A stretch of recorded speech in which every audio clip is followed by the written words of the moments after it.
ఆఫీసులో జెండా ఎత్తిన తర్వాత కూర్చొని ప్రెస్ మిత్రులతో మాట్లాడడం జరిగింది. మాజీ ఎమ్మెల్యే సతీష్ బాబు గారు ఒకసారి మీరు ఆలోచన చేయాలి. మేము కాంగ్రెస్ పార్టీ ఎప్పుడూ సర్పంచులకు వ్యతిరేకం కాదు. సర్పంచులను చూసుకునే బాధ్యత అధికారంలో ఉన్న కాంగ్రెస్ పార్టీది, మేము చూసుకునే బాధ్యత మాది.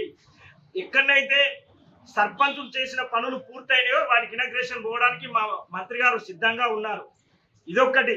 రెండవది ఏమన్నాడు అని అంటే తనకు వచ్చేసి రాజకీయ అనుభవం లేదు, వార్డు మెంబర్ గెలవలేదు అని చెప్పేసి ఒక మాట మాట్లాడడం జరిగింది. మీరు ఒకసారి ఆలోచన చేసుకోండి. తన సొంత చరిష్మతోని ఒక రాజకీయాన్ని ఏర్పాటు చేసుకున్న వ్యక్తి పొన్నం ప్రభాకర్ గారు. మీరు మీ తండ్రి పేరు చెప్పుకొని వచ్చిన వాళ్ళు సతీష్ బాబు గారు. దీన్ని ప్రజలు గుర్తిస్తారు. మేము వచ్చేసి ఎక్కువ మాట్లాడాం, దాన్ని వచ్చేసి ప్రజలు గుర్తిస్తారు. ఇంకొకటి, పొన్నం ప్రభాకర్ గారు మంత్రిగా హైదరాబాద్కు మంత్రి అన్నారు. మీరు 10 సంవత్సరాలు శాసనసభ్యులుగా చేసిన ఉస్నాబాద్కు మంత్రిగా రాష్ట్రానికి ఉంటాడు, కానీ ఒక హైదరాబాద్కు మంత్రి కాదు అన్న ఒక ముచ్చట మీకు తెలియాలి. ఇంత ఇది కూడా తెలియట్లేదు అని అంటే అసలు మీరు ఎట్లా 10 సంవత్సరాలు ఉస్నాబాద్ నియోజకవర్గంలో ఏం అభివృద్ధి చేసిలో మీకు ఎలాంటి ఆలోచన ఉందో ఇప్పుడు అర్థమవుతుంది. అతను హైదరాబాద్కు పార్లమెంట్ ఎలక్షన్లకు ఇన్ఛార్జి హైదరాబాద్, కానీ రాష్ట్రానికి మంత్రి అనే విషయం మీరు ఒకసారి గమనించాలి. ఇంకొకటి, తను వచ్చేసి ఏదైతే కేటీఆర్ అన్నారు, అక్కడ ఉన్న కరీంనగర్లో ఉన్న ఉమ్మడి జిల్లాలో ఉన్న 4 ఎమ్మెల్యేల బట్టలు కూడా తీస్తారు ఈ పనులు కాకుంటే అన్నారు. కేటీఆర్ గారు, సతీష్ బాబు గారు, మీరు ఒకసారి ఆలోచన చేయండి. ఇక్కడ మీరు ఏదైతే ఉస్తాబాద్ సెంటిమెంట్ అని చెప్పేసి మాట్లాడి గౌరవల్లి ప్రాజెక్టు దగ్గర కూర్చొని చేస్తా అన్న పనులకు ఇయాటి వరకు కూడా ఒక గుంటకు నీళ్ళు అని అసమర్థులు మీరు. మిమ్మల్ని ఈ ప్రాంత ప్రజలు బట్టలు ఉంచన్నా కూడదు అన్న ప్రజలు ఆలోచన చేస్తారు, కానీ రాజ్యాంగబద్ధంగా మాట్లాడాల్సిన మాటలు మీరు మాట్లాడడం లేదు. మీ నోరు కొంచెం అదుపులో పెట్టుకోవాల్సిందిగా కేటీఆర్ గారిని మాట్లాడుతున్నాం. అదే సతీష్ బాబు గారిని ఏదైతే ఇవాళ సర్పంచ్ల కోసం తను వచ్చేసి వాళ్ళ నెంబర్లు ఆ శిలాఫలకల మీద ఉండాలి అని అంటున్నారు. 9 సంవత్సరాలు మీరు పరిపాలనలో ఉండి సర్పంచ్లను నిర్వీర్యం చేసింది మీరు కాదా అని చెప్పేసి వాళ్ళు అడుగుతున్నాం. సర్పంచులు ఆత్మహత్య చేసుకుంటే వారికి నిధులు ఇవ్వకుండా వాళ్ళు ఆత్మహత్య చేసుకుంటే వారి గురించి మాట్లాడని మీరు ఇవాళ సర్పంచుల మీద ఏదో ముసలి కన్నీరు కార్చడం ఇది సరైన పద్ధతి కాదు. సర్పంచులు ఏవైతే ఉన్నాయో వాళ్ళు కట్టిన బిల్లులు కానీ వాళ్ళ కోసం ఆలోచన చేసే పార్టీ మా కాంగ్రెస్ పార్టీ.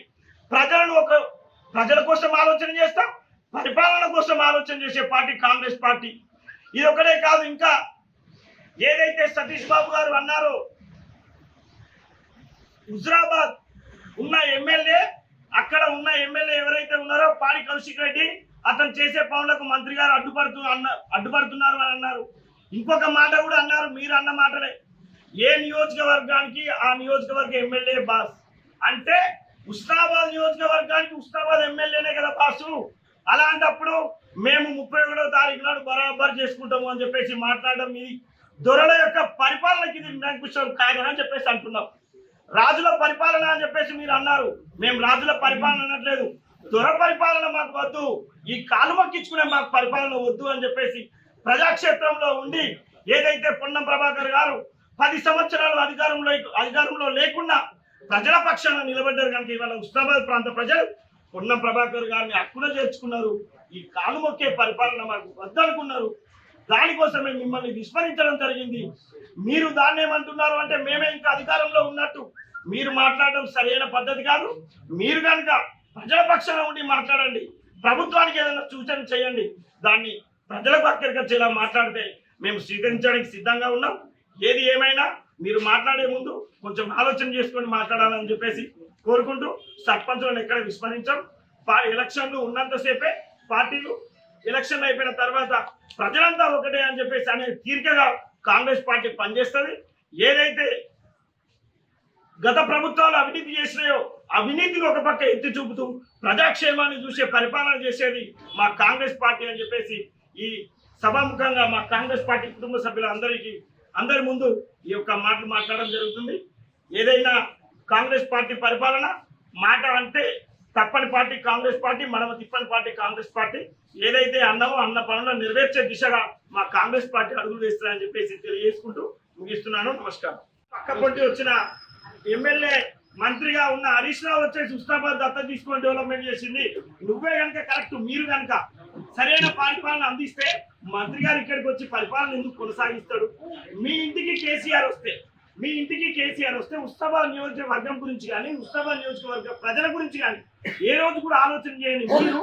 ఇవాళ మీరు ఓడిపోయి నటిస్తుంటే గెలిచిన ఎమ్మెల్యే వచ్చే సీనియర్ చెప్పుకున్నాడట. ఇక దీన్ని ఏమంటారో వాళ్ళే ఆలోచన చేసుకోవాలి.